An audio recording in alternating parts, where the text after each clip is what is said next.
Yes, sir. How you doing? Just waiting on two people to stop talking. Good to see everyone today. This has been regarding getting something for Sunday school, has been a tough week for me. I started on Sunday afternoon, last Sunday afternoon, beginning to look at what I wanted to talk about this Sunday. And I usually work on a Word doc and start typing some things. And on Monday, I thought, that's not it. So on Monday evening, I started on another one. And I still have them open because I'm going to keep working on them. And maybe you've experienced that when you're working on stuff. Monday evening, started working on the second one. And I worked on it Tuesday and Wednesday and Thursday. I thought, that's not it. It's just not the one. Friday evening, I started working on this one and started cramming to get a lot of stuff done.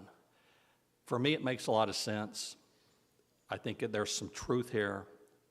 I hope it does for you. I want more than anything else for this not to be a wasted time for anybody. I want it to be something that will help us in life. I sincerely do. That's what I want. For us to see something that maybe we didn't see or know before, but that will help me and you be a better Christian, to be a better follower of the Lord. And so prayerfully, I hope this is what it will do. Don't turn here, but 1 John 2:16 says, "For all that is in the world, the lust of the flesh, the lust of the eyes, and the pride of life," he names all those things in the world, "is not of the Father, but is of the world." We see life often through physical eyes. The problems that come our way, we see them with physical eyes. We see our problems through a physical lens in life. But life is a spiritual warfare in the battles that we face. It's a spiritual thing, and we neglect to see that. We have a spiritual war with the devil, with the world, and with the flesh, this old sin nature, and it doesn't stop. But often we confuse the spiritual warfare with a physical warfare. We think we're fighting with somebody else, like you and I were just talking about. We think that's where the fight lies. These battles, these spiritual battles that we face, come in every shape and every form. You start naming a problem, an issue that is facing you in life. We may view it as a physical problem, but it's not. It's a spiritual problem in life. Spiritual warfare is a spiritual process by which we take back the ground from the enemy, the ground in our life, and give it to the kingdom of God. And I'll talk a little bit more about that in just a bit. In this lesson, I want us to see that our lives, we battle these three enemies: the world, the flesh, and the devil. And it is always a spiritual battle. It's not a physical battle. I won't go into these verses here, but we could look at the world in 1 John chapter 2. We could look at the flesh and the sin nature in 1 Peter chapter 2, and the battle with the devil in 1 Peter chapter 5. But as I was reading in Luke chapter 8, I saw something there. I'd never seen it before, that showed me how to win the battle that I face with the world, with the flesh, and with the devil. These three battles are there in Luke chapter 8. And the answer to winning the battle with the world, the flesh, and the devil is in Luke chapter 8. Winning a spiritual battle and not a physical battle will change our life. It will change how we think, Brother Carl, like we were just talking about. It will change how we think about the things that we face in life. And I have a primary theme of this lesson of this: Jesus did things that only God can do. And he still wants to do things that only God can do in our life. Victory in our life over those three areas is only because Jesus does things that only God can do in our life. Look at Luke chapter 8, if you would, and we'll get into it. There's a battle out there, and we all face the same battle in life. Luke chapter 8 and verse 22, here we will see that Jesus rebuked the wind and the raging of the water, a battle with the world. Luke 8:22. Now it came to pass on a certain day that he went into a ship with his disciples, and he said unto them, let us go over into the other side of the lake. And they launched forth. But as they sailed, he fell asleep. And there came down a storm of wind on the lake, and they were filled with water and were in jeopardy. And they came to him and awoke him, saying, Master, Master, we perish. Then he arose and rebuked the wind and the raging of the water, and they ceased, and there was a calm. And he said unto them, where is your faith? And they, being afraid, wondered, saying one to another, what manner of man is this? For he commandeth even the winds and the water, and they obey him. We, you and me, have problems in this life, in the world. They're not a physical problem that we face. It is a spiritual battle that we are in. And I hope to show that to you. We could have natural disasters in life. You can name them. It could be problems that we have in this world caused by mankind. And you can name all those that you face in life. It could be because of the laws of nature have taken effect. But there is a remedy to win the battle with this world in our life. Jesus got caught in a bad storm on the lake. Jesus commanded for it to stop. After he fell asleep, the storm came, and I won't repeat all that, but here's the scene. They're in a boat. Probably the sails are up. The disciples could have raised and lowered the sail, doing things on their own, in the battle against the world, maybe even rowing, trying to get through the storm of life. But the boat started filling with water. They were in jeopardy. The disciples felt danger, loss, an injury to me is imminent. They felt that. Were they really in danger when the Lord was with them? But they felt danger. Some of those very disciples had spent much time on that lake during all kinds of seasons, I imagine, as fishermen. But he woke up and rebuked the wind and the waves, and it ceased, and there was a calm. Calming the storm is something only that the Lord can do. You and I can do nothing about that battle in this world that we face. Victory over the world is not earned through rowing harder or raising a sail or lowering a sail.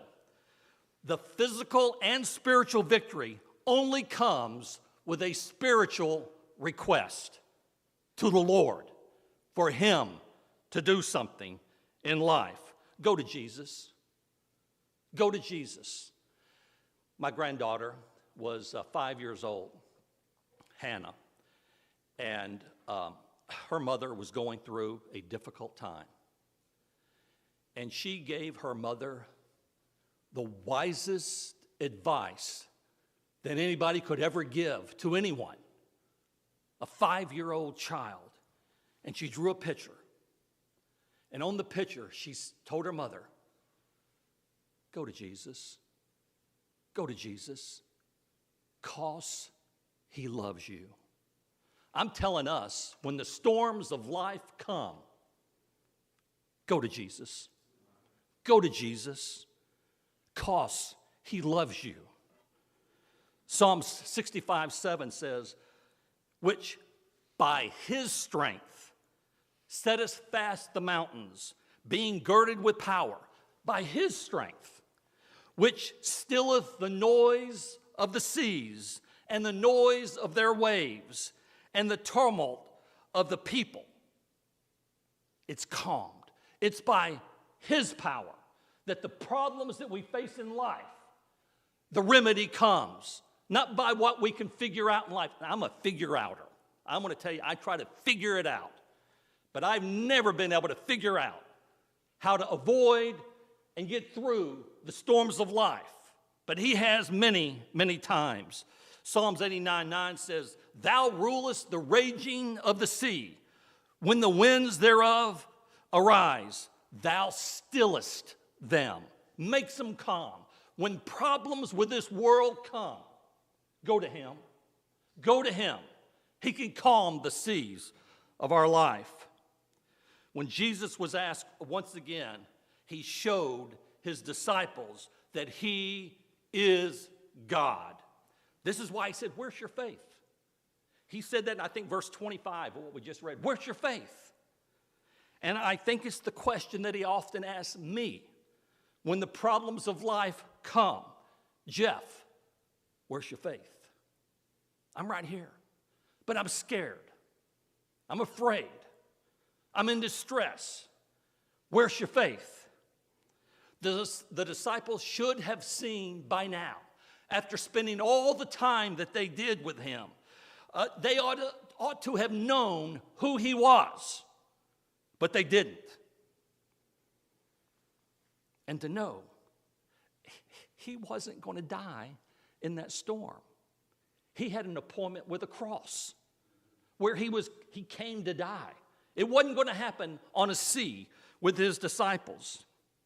We've been saved long enough, most of us, to see, no matter what happens to us in life, he is in control. You think of the problem that you have right now, and I tell you with assurance that he is in control. Go to him. Ask him. I ask us this question. Us. Do we see Jesus Christ in the midst of the storm of life? When the world is battering my ship, do I think he's asleep and not aware of the storm that I am facing? Do I scream in fear because what's happening around me? Do my actions indicate panic in this world? Because I see the world and I don't see Jesus. You've all probably heard this story about John R. Rice. John R. Rice was a great evangelist years ago. He went into an elevator, and I think it was in Dallas. I can't remember for sure. And a guy pulled a gun on him. Said he's going to kill him. John R. Rice famously said, young man, you're not going to scare me with heaven. That's what I'm talking about. When the storms come, what I know that he's there. And he's allowed those storms to come for a reason. I'm afraid my natural response to the storms of life is fear and doubt and distress. But I've realized as I've gotten older, he allows those storms to help me, to truly help me, to see my insufficiency in life. Jeff, you can't do this. Jeff, you can't do it. I'm telling you, you can't do it. Just look to me. Look to me. I can handle the storms of this world. He teaches me that I must be dependent on him and not independent in life. We grow up in this world and we think independence is a great thing. No. Dependence is a great thing. And he teaches me that in life. Or maybe some of you actually, solely, truly trust him when the problems come. Seeing the problems for what they really are, just a spiritual battle, just a spiritual warfare. Take your Bibles and turn to 2 Kings. Got to get my glasses on so I can read it.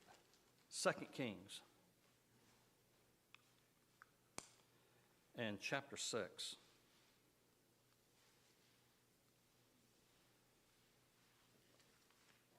And verse 13. This is Elisha.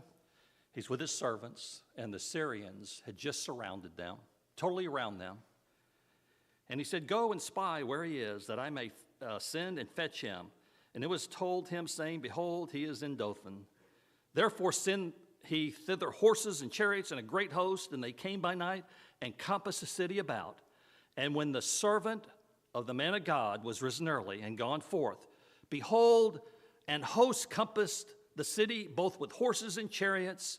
And his servant said unto him, Alas, my master, how shall we do? Look all around us. All I see is the enemy all around us, and horses and chariots."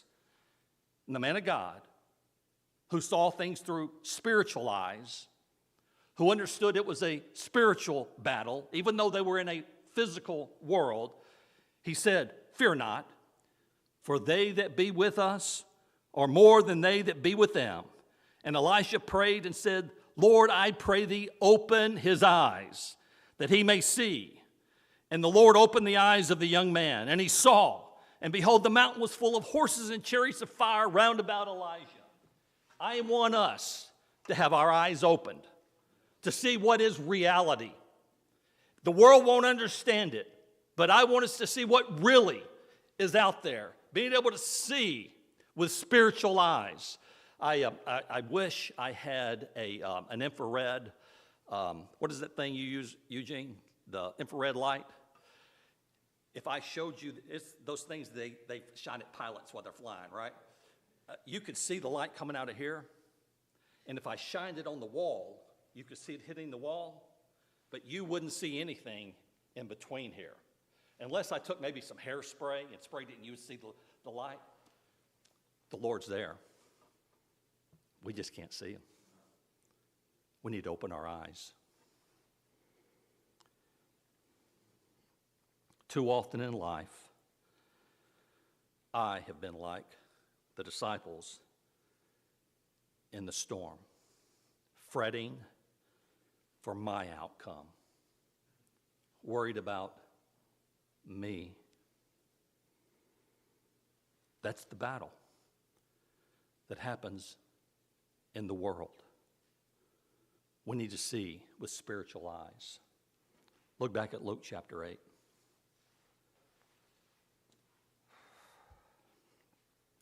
Verse 26. And they arrived at the country of the Gadarenes, which is over against Galilee. Same boat, same story. Jesus is telling, this is chapter 2 of the story he was just telling, which is over against Galilee. And when he went forth to land, there met him out of the city a certain man which had devils long time, and wear no clothes, neither abode in any house, but in the tombs. And when he saw Jesus, he cried and fell down before him, and with a loud voice said, What have I to do with thee, Jesus, thou Son of God Most High? I beseech thee, torment me not. For he had commanded the unclean spirit to come out of the man, for oftentimes it had caught him, and he was kept bound with chains and in fetters, and he brake the bands, and was driven of the devil into the wilderness. And Jesus asked him, saying, What is thy name? And he said, Legion, because many devils were in him. And they besought him that he would not command them to go out into the deep. And there were a herd of swine feeding on the mountains, and they besought him that he would suffer them to enter into them, and he suffered them. Then went the devil out of the man and entered into the swine, and the herd ran violently down a steep place into the lake, and they were choked. I think you guys know the story. You know, it was a crazy man, I think a demon-possessed man. The world, the flesh, and the devil. We've looked at the world. This is the devil. It's an enemy that we have. Jesus did something only God could do against Satan. You know, fighting the devil is not a common problem that we often have. And let me explain what I mean by that. I have my hands full with the world and with this flesh. I don't know that the devil's too concerned about me. I think I do have, the devil will attack. I'm not saying that. But Satan and his ilk do exist.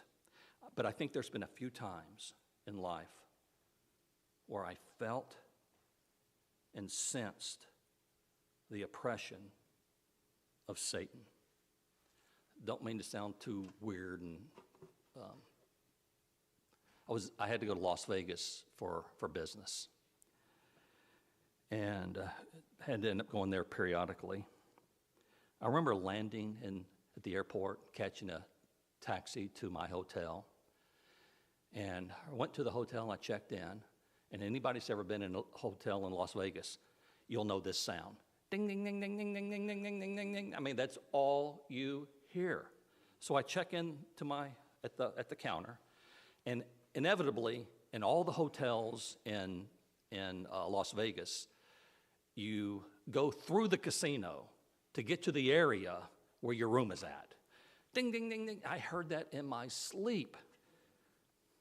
So I decided I need to go get something to eat. I want to get out of that hotel. I'm sick of all that dinging.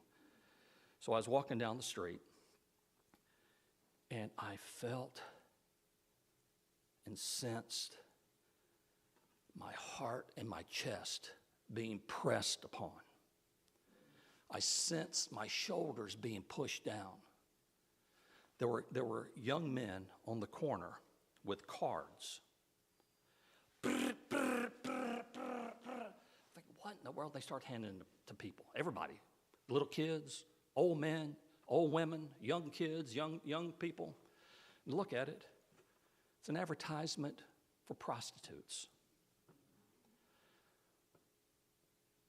I felt I was in Sodom and Gomorrah.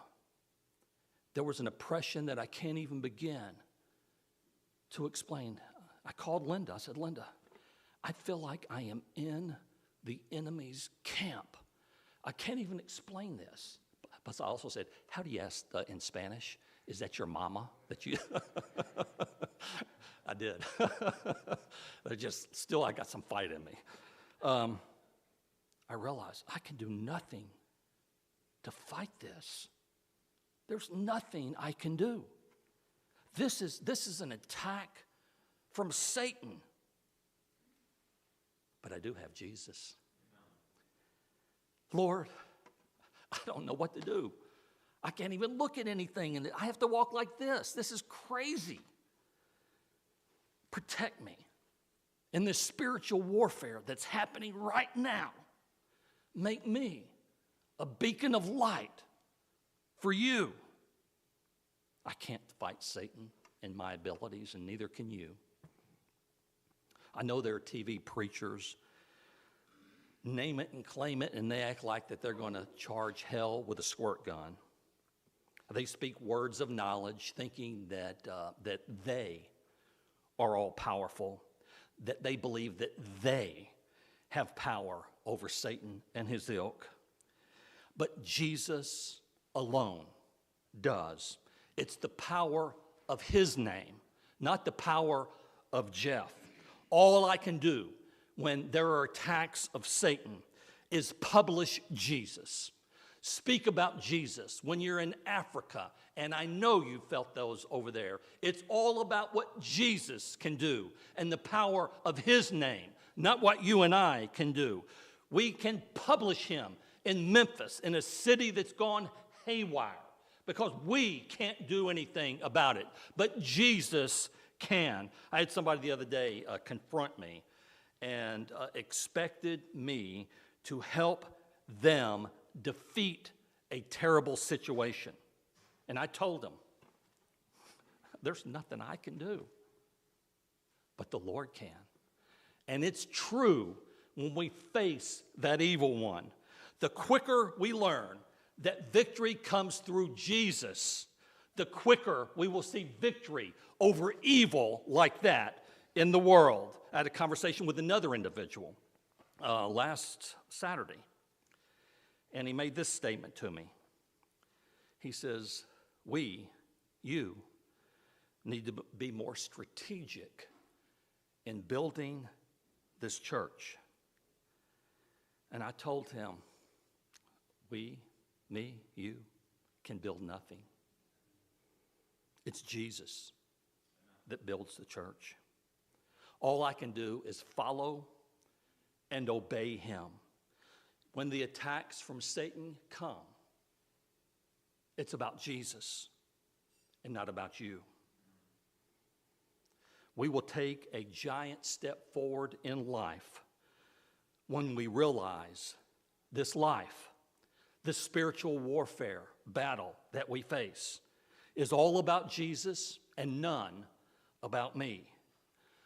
More about Jesus, more of his grace to others show, more of his saving fullness see, more of his love who died for me. More about Jesus let me learn, more of his holy will discern.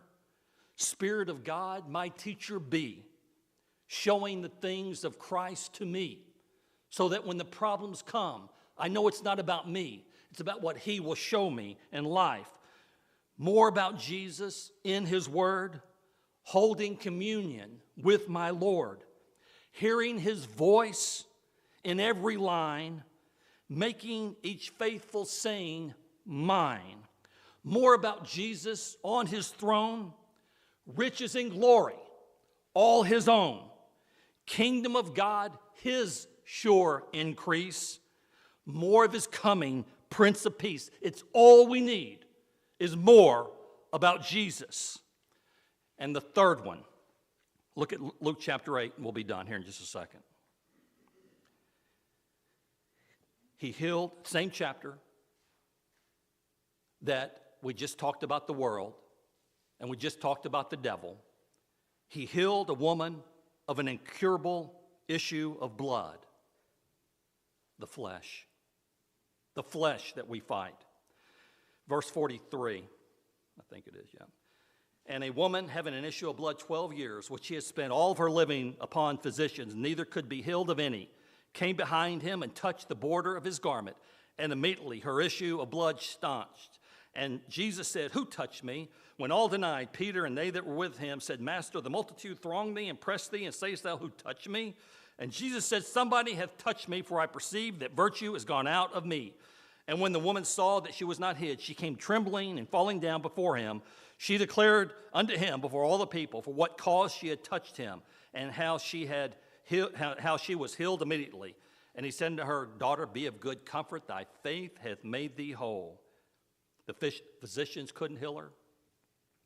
12 years battling this issue, and it was the touch of Jesus that changed her life. Rather than rebuke her for reaching out, didn't even touch his body, touched his clothes. Jesus didn't rebuke her. He comforted her and declared that her faith had made her whole. Jesus did something that only God can do for the flesh. What is it that we battle in life with this flesh? What is that sin that does so easily beset us? Jesus is the answer. Not me deciding I am going to quit, I'm going to stop. It's Jesus that is the answer to the battle of the flesh. Reach out to Jesus. When our flesh is controlled by sin, reach out to the Lord, not to our, I'm trying to think of the word, my determination. It's not my determination, it's the Lord. It's a spiritual battle here that we're facing. All the issues of life are spiritual in nature, and we need to have our eyes open to see that. No other person, not a husband, not a wife, is the answer to the fleshly problem that we have. It's only Jesus. All of those things are not possible to get victory over without the fourth story in this chapter. Look at Luke chapter 8. I'm not going to read it for time's sake, but I'll tell you, it's the girl, the 12-year-old girl, that was raised from the dead. We won't get victory over the world. We won't get victory over the devil. We won't get victory over the flesh unless we've been risen from the dead by Jesus. The only remedy for a dead life is Jesus. Life is about Jesus. Do we think that? Or do we think life is about a job? Or do we think life is about a Super Bowl? Or do we think life is about a relationship with another human? Or do we think life, and fill in the blank, life is about the Lord, period. Jesus calmed the raging storm, the world. Jesus cast the devils out of the man, the devil, our other enemy. He cured a woman with an incurable disease, the flesh, and he raised a girl from the dead. These are only things that God can do.